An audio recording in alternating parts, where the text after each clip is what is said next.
Muy buenos días, que el Señor te bendiga en este día y que termines este día agradecido con el Señor eh, por todas las bendiciones que nos da, por la salud, por la provisión diaria y que todos los deseos de tu corazón y tus anhelos sean cumplidos en el Señor y que se abran las puertas de bendición a favor tuya. Y en esta mañana permíteme compartir contigo Levítico capítulo 6 y oro al Señor para que tu corazón se abra y puedas recibir esta palabra y tu entendimiento espiritual se active para que puedas comprender este capítulo.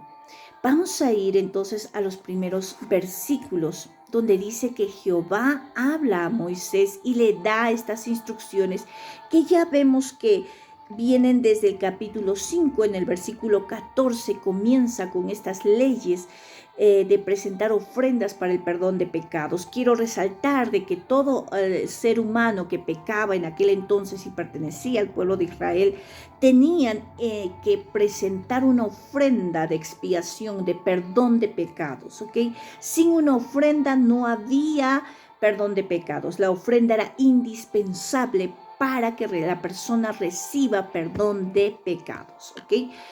Entonces, esto comienza diciendo, cuando una persona pecare e hiciere prevaricación contra Jehová. Acá habla acerca del prevaricato, ¿no? ¿Qué significa la palabra prevaricación? Prevaricación o prevaricato, dice el diccionario, significa en cometer el delito. Es un delito en que una autoridad o alguien que es un servidor público como un juez, dicta una sentencia a favor de algo injusto. Estamos hablando de los jueces corruptos, por ejemplo, que al culpable lo determinan inocente por causa de haber recibido una coima, ¿verdad? Un soborno. Y esto quiere decir de que pues se ha torcido una verdad, ¿verdad? Y en el contexto del capítulo 6 de Levítico está hablando acerca de torcer algo para conseguir un beneficio. Donde la persona, por ejemplo, le roba a otra persona, ¿ok? A su hermano, a otra persona, no cogiendo tal vez el celular y corriendo en la calle y escapándose, ¿no? No es un robo abierto, sino es hacer un robo, cometer un robo a través de engaños, ¿ok? Hay que cuidarnos de eso, a través de engaños, a través de la mentira, ¿ok? La mentira, el engaño. De eso está hablando los primeros versículos, cuando habla acerca de no cometer el prevaricato contra Jehová. Entonces vamos a ir a esto. Dice, aquí habla de una ofrenda que se presenta por la culpa.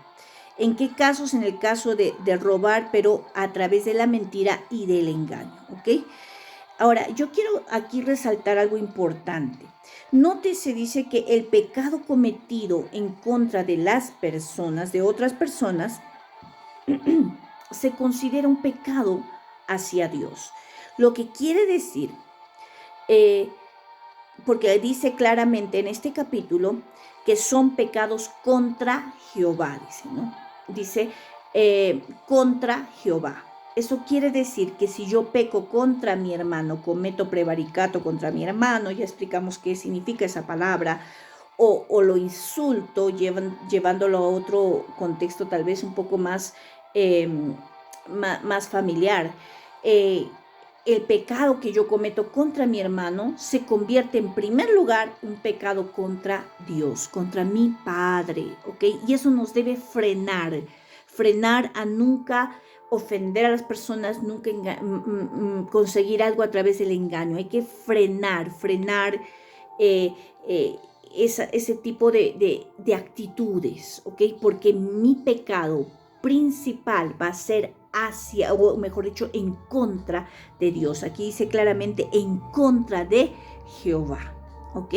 Lo que me lleva a pensar de que si yo voy a, o el deseo de mi corazón es querer estar bien con Dios, también debo estar bien con mi hermano en lo posible. Digo porque a veces la gente suele pedir perdón, suele arrepentirse, suele resarcir el daño, pero si la otra persona no quiere perdonar, ya no es problema tuyo, pero tú sí tienes la responsabilidad de arreglar tu situación con las personas que te rodean, porque esa buena relación o la intención que hay en tu corazón de arreglarte con las otras personas también va a determinar tu buena relación con Dios, ¿ok? Entonces, aclarado eso, vamos a proseguir. Habla de robar o calumniar, ¿no? Se refiere a ganar algo ajeno, no lo que les decía hace un momento, no necesariamente robando directamente, sino por algún tipo de engaño, ¿no? Ahora, recuerda que en Éxodo capítulo 20 y versículo 15 nos dice claramente, no hurtarás, ¿verdad? Yo quiero aclarar algo aquí que me llama mucho la atención y que yo estaba analizando, es que claramente aquí Dios mismo establece un reconocimiento al derecho a la propiedad privada, ¿ok? Hay un reconocimiento al derecho a la propiedad privada y este reconocimiento es de parte del Padre Eterno, del Omnipotente.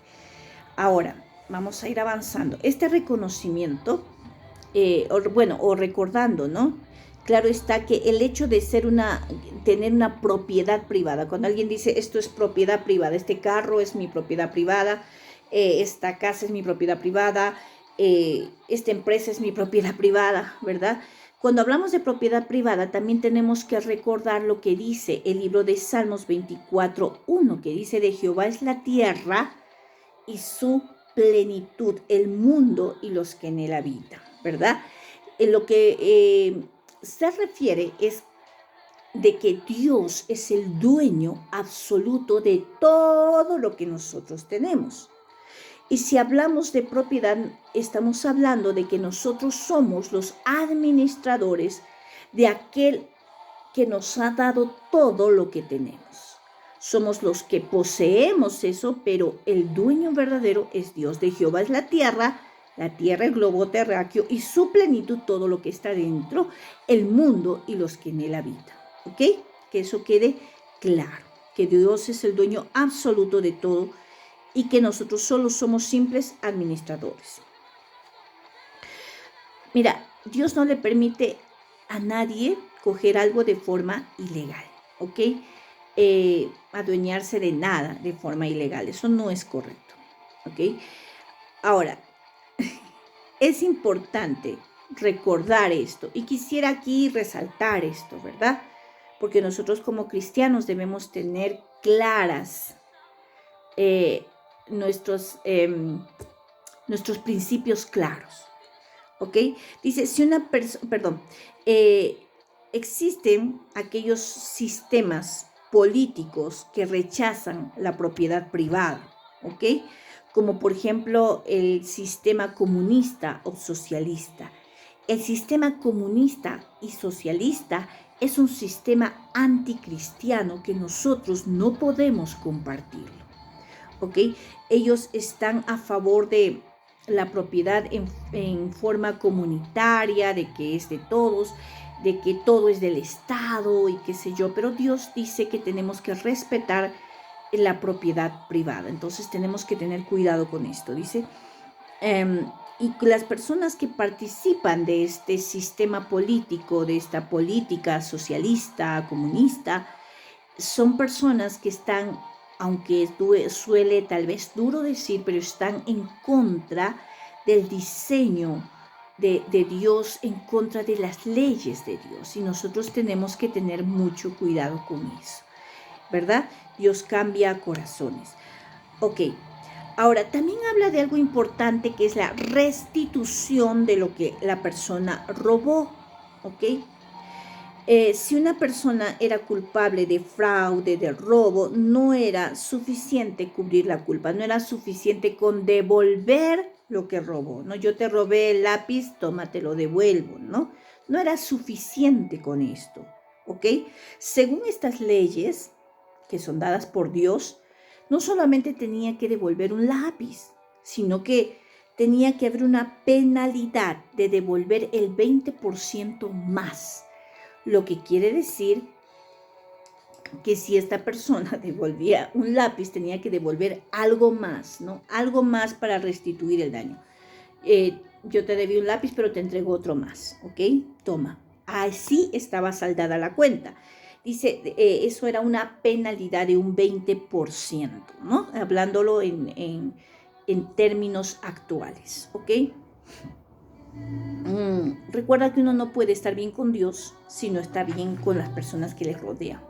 Pero ya expliqué también cuál es la excepción en este caso, ¿no?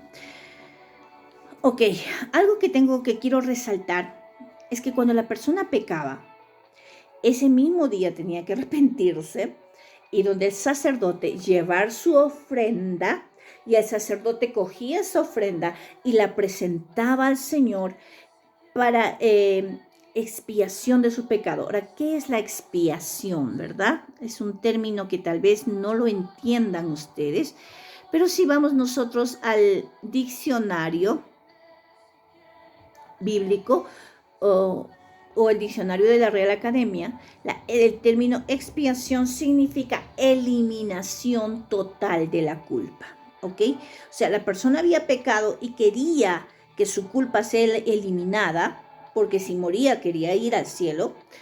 Esa persona tenía que correr al sacerdote para que pueda recibir la expiación. ¿Qué es expiación? Eliminar totalmente el pecado, quitar la deuda, ¿verdad?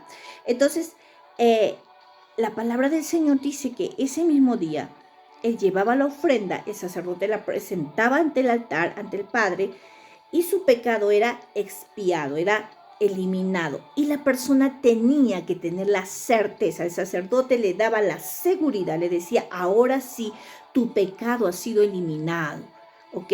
Ya presenté la ofrenda, tu corazón está arrepentido, has resarcido el daño, ahora pues tu culpa ha sido borrada.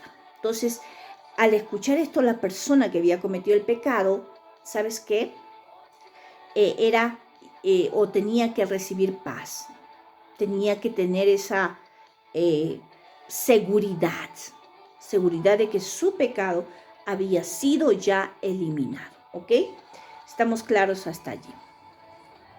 Es decir, aquí dice que el sacerdote le daba la garantía total de que el pecado había sido borrado, ¿ok? El pecador podía confiar en esta promesa de que su pecado había sido perdonado ante el Señor. Algo así como dice en 1 de Juan 1:9, ¿no? Si confesamos nuestros pecados, Él es fiel y justo para perdonarnos de toda maldad y borrar nuestros pecados. Hoy en día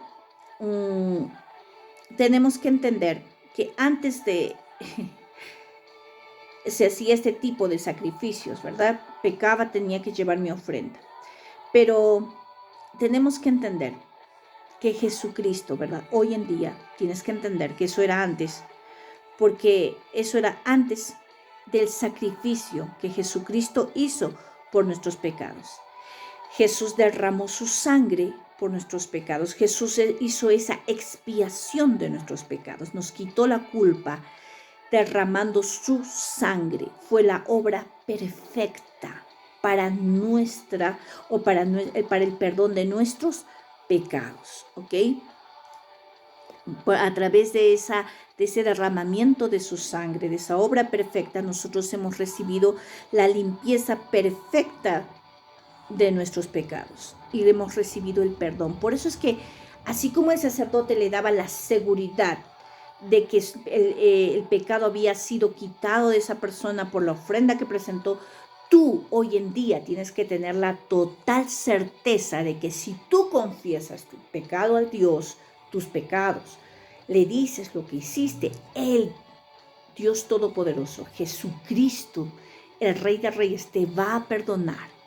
Y tienes que recibir esa garantía en tu corazón, esa certeza, esa garantía que te da Jesucristo de que tus pecados han sido borrados y ya no aceptes más la culpa, ¿ok? Así como en aquel entonces esa persona salía contento del tabernáculo por haber presentado su ofrenda, ya decía, uy, me libré, ya estoy libre del pecado. Esa misma satisfacción debes tener hoy cada vez que tú pecas y te acercas a Jesús y le pides perdón por tus pecados. Él te va a perdonar. Ten esa certeza, esa garantía, ¿ok? Bien. Luego también habla en los siguientes versículos acerca del holocausto. Vamos a ver qué significa la palabra holocausto, ¿no? ¿Qué es holocausto? Holocausto significa destrucción completa o total, ¿ok? Es decir, total. Cuando se presentaba una ofrenda de llevar un animal al altar para ser quemado, ese animal tenía que estar completamente carbonizado, ¿ok? Completamente carbonizado, sin que quede nada de él sin quemar, ¿ok? Eso significa holocausto, ¿ok? Este tipo de ofrenda era descrita desde el capítulo 1 y hablaba de la congregación y consistía en que el animal tenía que permanecer sobre el altar, te decía hace un momento, ¿verdad? En un fuego lento y durante mucho tiempo. Es decir, ponían al animal en el altar y le prendían fuego, pero no un fuego fuerte, sino un fuego bajito para que vaya quemándose poco a poco. Obviamente el animal ya estaba muerto, ¿no? Poco a poco se iba quemando, poco a poco, lentamente. ¿Por qué? Porque todo tenía que quemarse, absolutamente todo. Por eso era holocausto, destrucción total, ¿no? Ok, o sea que todo tenía que verse quemado. Dice, entonces, siendo cuidado por un sacerdote, es decir, para que el proceso de quemarse pueda haber tenido éxito, toda la noche tenía que haber un sacerdote colocando leña, moviéndolo para que pueda ser quemado por igual por todo lugar, por todas las partes del animal, ¿no? Y tenía que ir soplando, atizando el fuego, ¿no?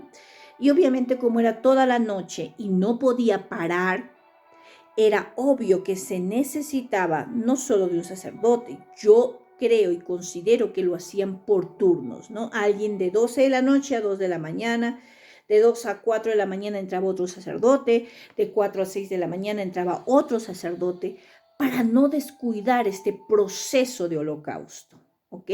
Porque tenía que ser perfecto. Ahora,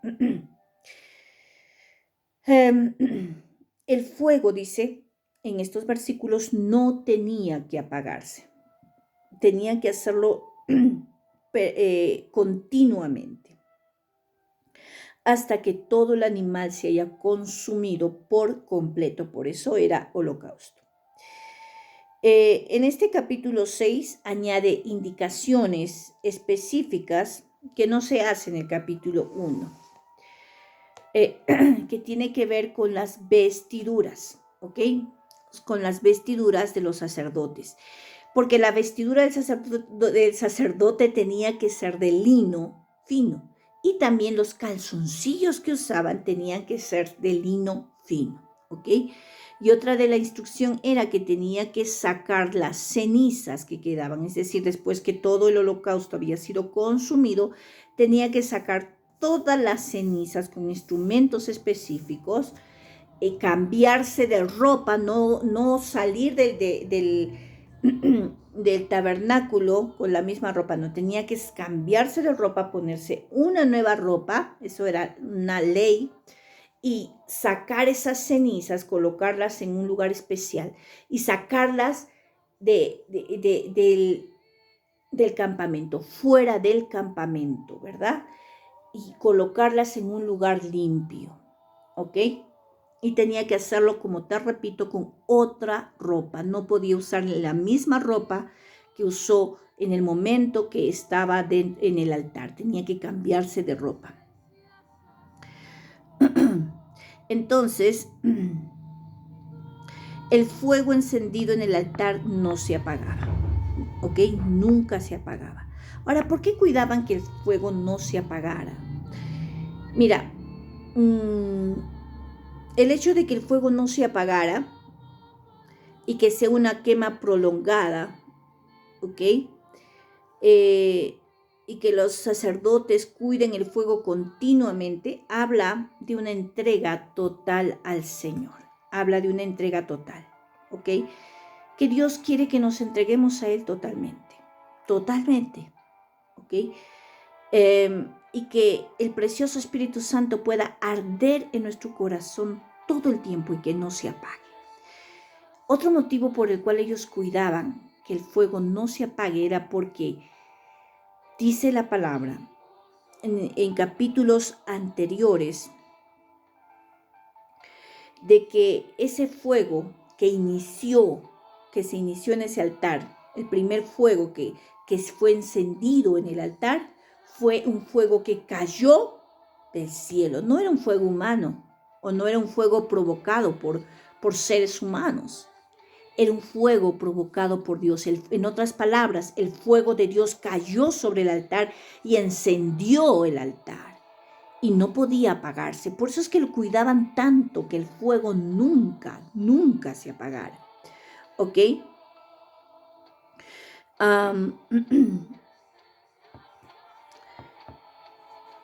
Yo quiero tal vez mencionar algún tipo de simbología, ¿no? Lo que hacían los sacerdotes era colocar la leña para que el fuego se mantenga vivo.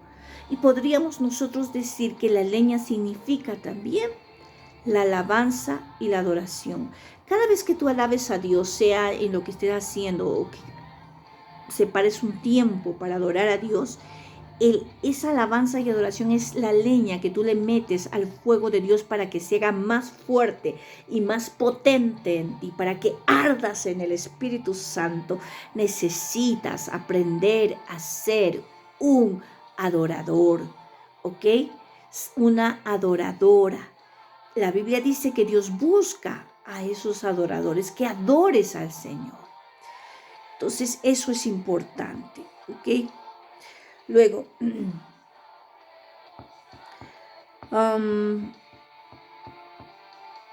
el fuego también puede ser un emblema ¿de qué? Del amor del Padre, que nunca nos va a dejar de amar.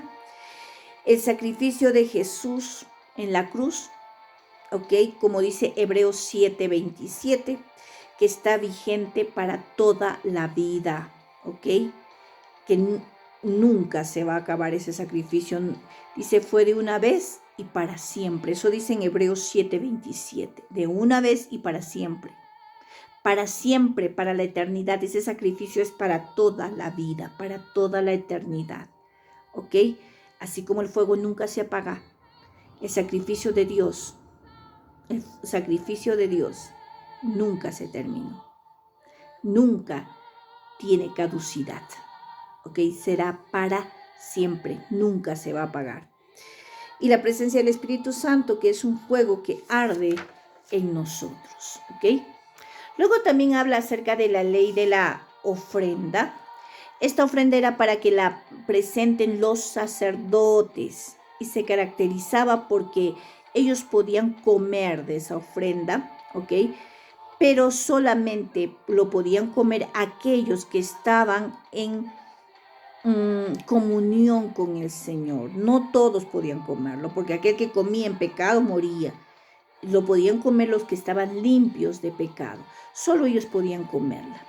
La ofrenda de vianda para que sean ungidos, ¿no? Esa ofrenda que los sacerdotes presentaban para ser ungidos, donde ese tipo de ofrenda se podía convertir en panes sin levadura a través de una preparación y no debía de comerse, sino quemarse ante Dios, ¿no? Esa era la ofrenda que presentaban para que ellos sean ungidos. Ahora, la ofrenda del sacrificio expiatorio que se presentaba para que ellos puedan comerla, la que mencioné hace un momento, tenía que ser también hecha o comida en un lugar santo, porque todo era santo. Ahora dice, si el sacrificio expiatorio era hecho por un sacerdote, sí se podía comer, pero si era hecho por el pueblo de Israel, no se podía comer, ¿ok? Si el sacrificio era por todos, por todo el pueblo de Israel, no se podía comer. ¿Ok? Entonces, yo creo que ahí terminamos el capítulo 6. Espero que esta palabra pueda llenar tu vida y puedas entender que el cometer pecado no es cualquier cosa. En el Antiguo Testamento, en el Antiguo Pacto, el que cometía pecado era obligado a presentar una ofrenda y arreglar las cuentas con Dios, con los semejantes. Y en hoy en día está vigente ya no el presentar ofrendas para perdón de pecados, porque ya la ofrenda para el perdón de nuestros pecados fue dada a través del sacrificio de Jesucristo. ¿Ok? Y que puedas valorar con todo tu corazón esto. Que Dios te bendiga y espero que puedas recibir esta palabra. Muchas bendiciones.